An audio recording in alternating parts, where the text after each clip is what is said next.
બચડા મ્યાવ મ્યાવ મ્યાવ કરે. માં એની મરી ગઈ, કૂતરાએ મારી ગમે, મરેલી માં પડી છે. અને ઘડીક ઉભારીને વિચાર કરીને મરેલી બાપુ બિલાડીને ઝોળીને નાખીને આવ્યા. બધો ડાયરો બેઠો ત્યાં. સંતો પૂછે છે, ગુરદાસ શું આવ્યો? કે બાપુ મારે કાંઈ કામ નહોતું, હું તો અહીંથી નીકળ્યો હતો અને મેં એવું સાંભળ્યું કે બધા મોટા મોટા સંતો આવ્યા છે, મહાપુરુષો આવ્યા છે, એટલે એક મરેલી બિલાડી છે, બચડા બિચારા દૂધ ઓગીના ટળ વળે છે, આ બિલાડી બેઠી કરો તો બચડા બિચારા દૂધ ભેળા થાય, એ હાટો આવ્યો, બીજું મારે કઈ કામ નથી. એમ કઈ જોડેમાંથી બાપુ બિલાડી કાઢીને મૂક્યો. એ કે મુરદાસ મરેલા જીવતા ન થાય. કે બાપુ જીવતા થાય તેને કે શું કામ ન થાય? તમારા આખી દુનિયામાં આરતી ઉતરાવી નકરી. એ કે અમરેલીએ તને જાકારો આપ્યો ને એટલે તારું સહકી ગયું કે ના બાપુ બરોબર છે, સહીતું નથી, આને બેઠી કરો. જો આ તો ખરા ખરીના ખેલ આવે તે ખબર પડે. એવું હાવ ડીંગોડીંગ નથી નારાયણ. આ 8 કિલોમીટર અમે આવ્યા છે. કંઈક તો અમારી પાસે હા હોય 100% સાચું નહીં, પણ કંઈક તો હશે ને તો તમે અમને બોલાવ્યા ને કે અમારે ક્યાં આવવું હતું. કંઈક તો સત્ય હશે. હું નથી કહેતો કે રામ વનમાં ગયા હતા, બધા કહે છે, હું કહું છું રામ વનમાં જતા મેં નથી પાડ્યા. કૌરવ પાંડવ બાજા દે કે આપણે નથી જોયા, આપણા બધા કહે છે, હું કહું છું. હાસું લાગે રાખવાનું, નો હાસું લાગે રાખી નવા દેવાનું. કે મુરદાસ તને જાકારો આપ્યો એટલે તારું સહકી ગયું કે ના બાપુ સર કે મરેલા નો જીવતા થાય. મરેલા નો જીવતા થાય ને કીધું પ્રકોટેનો મરોડ બદલાણો. એ કે બાપુ તમારાથી જીવતા નો થાય લાવો કમળલ મારી પાસે. વિચાર કરજો કેવું ચિત્ર છે.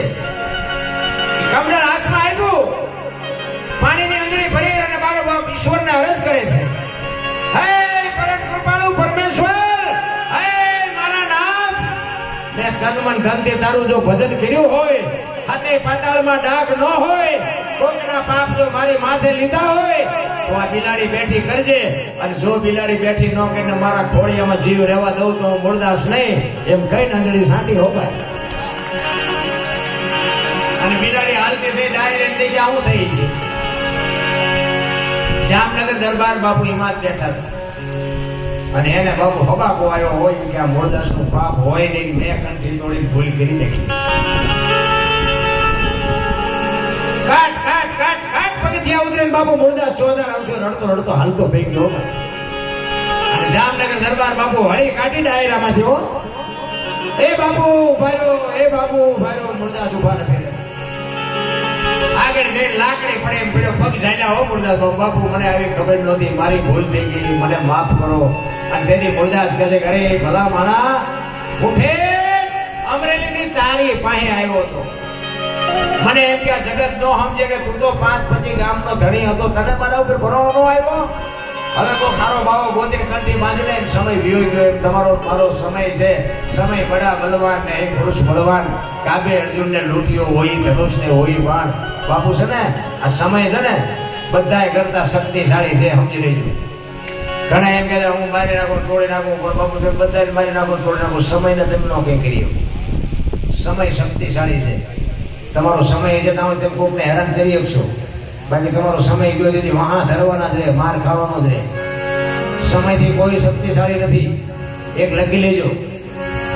એટલે સમય હારે હાલવાની વાત છે. મહાપુરુષો એટલે કહે છે કે માણસને જો મદદ કરે ને તો બાપુ મારો નાથ બધીએ નોંધ કરે.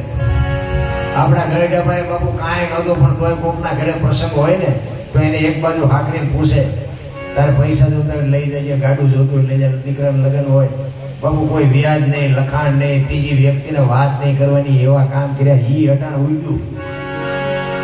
અત્યારે તમે જોવો તો મલકના બૂસ જ મારે બધા. બોલો અરે શું ભલામણ આ જિંદગી છે. આની માટે બાપુ જો સદગુરુ એવો વ્યવસ્થિત હોય ને, સદગુરુ હારા ગોતવા ચાલ્યો, આની દુકાન હોય ક્યાંય મોંઘા મળે છે હારા છે, એવું જ કઈ હોય નહીં. અત્યારે તમે જોવો તો ડેકોરેશન તમે જોવો તો આપણે આ બાપુ તો કઈ ઉધાર કરી જ દે. 6 મહિના પછી ખબર પડે, તો ફોન કરીને આવ્યા શું ઉધાર કરે. આપણે હાલે જતા હાથ કરે ભગત ખડા રે તેરા બેડા પાર, તમે રોટલા આટું મંડી ઉઠ્યો શું બેડા પાય કરો.